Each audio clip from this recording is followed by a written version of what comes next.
Hello students, so I hope you all are doing well. आज का जो video है उसमें हम माइक्रो लेसन के बारे में देखेंगे कि माइक्रो लेसन कैसे प्रिपेयर किए जाते हैं। ये वीडियो उनके लिए बहुत हेल्पफुल रहने वाला है जो स्टूडेंट बीएड कर रहे हैं। इसके अंदर माइक्रो लेसन जब हम प्रिपेयर करते हैं तो सबसे पहले हम उसमें लिखते हैं प्यूपिल टीचर का रोल नंबर, उसके बाद class, then subject, topic. Subject आपका होता है जो भी सब्जेक्ट है आपका टीचिंग, जैसे फिजिकल साइंस, बायोलॉजिकल साइंस। अगर आपका टीचिंग सब्जेक्ट मैथ्स है तो आप उसमें मैथमेटिक्स लिख सकते हैं, इंग्लिश है तो इंग्लिश, हिंदी है तो हिंदी, एसएस या संस्कृत। इसके अलावा हम इसमें लिखते हैं टॉपिक। तो ये टॉपिक आपको 6 to 10 की क्लास की एनसीईआरटी बुक से टॉपिक जो है आपको चूज़ करने होते हैं। उसके बाद स्किल, जैसे इसमें हम फर्स्ट स्किल ले रहे हैं, स्किल ऑफ इंट्रोडक्शन। देन उसके बाद ड्यूरेशन होती है माइक्रो लेसन्स की 5 to 7 मिनट्स, और उसके बाद सेशन है हमारा टीच। उसके बाद हम इसमें देखते हैं बिहेवियरल कंपोनेंट्स। तो जो बिहेवियरल कंपोनेंट्स हैं वो हम इसके अंदर लेते हैं। जैसे सपोज़ इसके अंदर हमने जो है बिहेवियरल कंपोनेंट्स में लिए हैं using previous experiences of students, use of appropriate device और टेक्निक। डिवाइस और टेक्निक में हम यूज़ करते हैं, जैसे हमने चॉक बोर्ड यूज़ कर लिया, पॉइंटर यूज़ कर लिया, या फिर हमने कोई और टीचिंग एड जो है वो ले ली। उसके अलावा continuity, then relevancy of verbal and non verbal behaviour. Relevancy of verbal और नॉन वर्बल बिहेवियर में आता है कि स्टूडेंट का रिप्लाई कैसा रहा, उन्होंने किस तरीके से उसको वर्बली और नॉन वर्बली अपने बॉडी जेस्चर्स के थ्रू हमें पोर्ट्रे किया।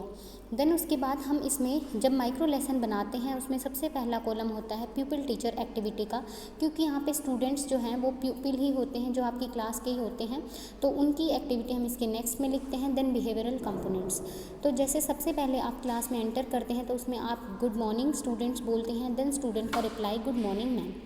Now before starting topic I will ask you some questions. क्योंकि ये स्किल ऑफ इंट्रोडक्शन है तो आप सबसे पहले बच्चों से उस टॉपिक के बारे में जो है पूरा इंट्रोडक्शन लेंगे और बच्चों से पूछेंगे, उनकी प्रीवियस नॉलेज चेक करेंगे। तो इसमें आप क्वेश्चन से स्टार्ट करेंगे, what is work. When we apply force on a body and it displays, this is called work। ये स्टूडेंट का रिप्लाई रहेगा। तो आप इसमें लिखेंगे behavioural component, use of previous experiences of students. Then उसके बाद स्टूडेंट ने अपने प्रीवियस एक्सपीरियंसेस के थ्रू जो अपने पहली क्लासेस में पढ़ा है 9th में 8th में, उनसे आप इसको गुड बोलेंगे। Then on what condition does work depends, so student का रिप्लाई रहेगा work is depend on force and displacement.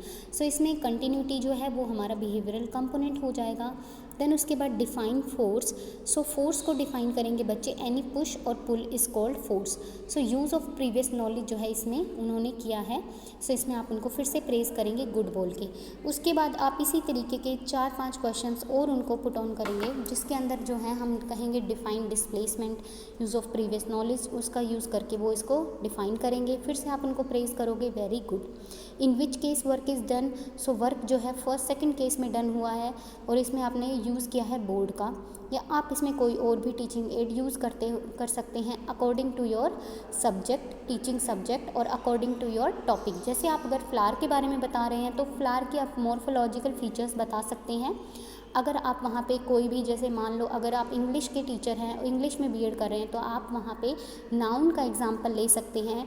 आप डिफरेंट क्लास के या अपने जो प्यूपिल स्टूडेंट्स हैं उनमें से किसी को खड़ा करके वहाँ पे आप जो है डिफरेंट नाम वहाँ पे बता करके उनसे आप नाउन के बारे में भी कर सकते हैं। हिंदी में ऐसे ही संज्ञा, और अगर आप जैसे मान लो कोई एसएस का टॉपिक है तो उसके अंदर आप अपने कोई भी जो है सोशल उस टाइम की जो एक्टिविटी है वो करा करके वहाँ पे स्टूडेंट को इंगेज कर सकते हैं। उसके बाद है, इसके बाद हम करते हैं हमारे अनाउंसमेंट ऑफ टॉपिक। जैसे हमारा जो टॉपिक है वो है power. So dear student, now we will study about powers. उसके बाद ऑब्जर्वेशन जो है स्केड्यूल बनाया जाता है, जिसमें आपको रेटिंग दी जाएगी आपके सुपरवाइज़र के द्वारा, और इसमें आप यूजिंग प्रीवियस एक्सपीरियंसेस में आप इसमें डिफरेंट रेटिंग स्केल होता है। कोई 1 2 3 4 तक करता है, मोस्टली इसमें 1 2 3 4 5 वाला स्केल यूज़ होता है। ये डिपेंड करता है आपके सुपरवाइज़र पर। उसके बाद यूज़ ऑफ डिवाइसेज और technique, then continuity and then relevancy of verbal and non verbal behaviour. मैं आपको फिर से एक बार रिकैप्चुलेट करा देती हूँ। आज के लिए इतना ही, थैंक यू।